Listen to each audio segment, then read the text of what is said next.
Kegiatan konsumsi adalah kegiatan yang menghabiskan atau mengurangi nilai guna barang atau jasa untuk memenuhi kebutuhan. Jadi di sini ada 3 poin, yaitu menghabiskan, mengurangi nilai guna, dan jasa untuk memenuhi kebutuhan. Jadi ketika kita melakukan konsumsi, kita sedang menghabiskan nilai jasa untuk memenuhi kebutuhan. Dan selanjutnya, konsumsi adalah orang yang melakukannya adalah disebut konsumen. Konsumen adalah sebutan bagi orang yang melakukan kegiatan konsumsi. Jadi konsumsi itu nggak sebatas makan doang ya, tapi di sini maksudnya mengurangi atau bahkan menghabiskan nilai guna barang atau jasa. Dan selanjutnya adalah ciri-ciri barang dari konsumsi. Barang konsumsi merupakan barang ekonomi. Barang konsumsi digunakan untuk memenuhi kebutuhan manusia. Nilai gunanya akan habis atau berkurang ketika digunakan. Dan selanjutnya, tujuan dari konsumsi mengurangi atau menghabiskan nilai guna suatu barang. Nilai guna suatu barang itu untuk memenuhi kebutuhan kita. Nah, kita habiskan. Dan untuk mengurangi, biasanya barang yang nggak bisa dihabiskan dalam waktu sekali pakai.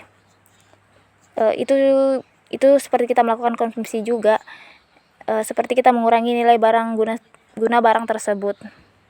Nah, itu terjadi karena kita konsumsi. Dan selanjutnya, kebutuhan konsumsi itu terjadi karena memenuhi kebutuhan jasmani dan rohani.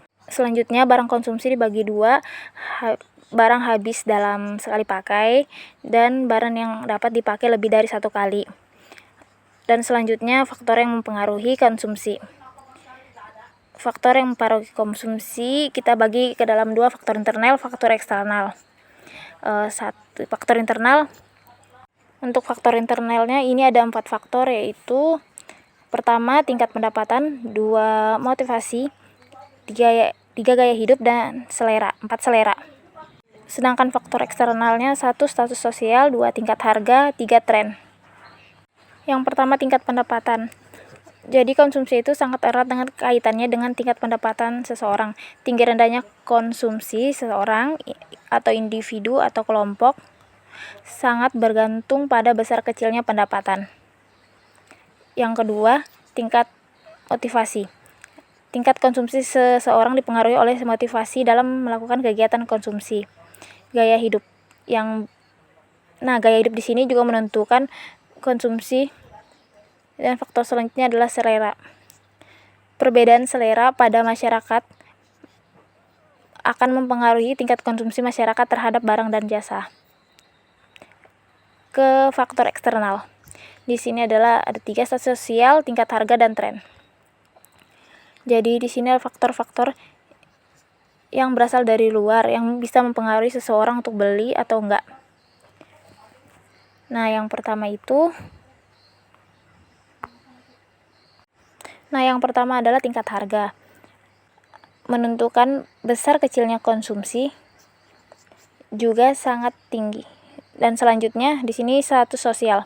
Tinggi rendahnya status sosial seseorang dapat mempengaruhi tingkat konsumsinya. Dan yang terakhir adalah tren. Di sini maksudnya adalah barang yang sedang digunakan dan menjadi tren di masyarakat bisa membuat tingkat konsumsinya semakin tinggi. Jadi itulah beberapa faktor eksternal internal dari konsumsi di Indonesia. Sekian dan terima kasih.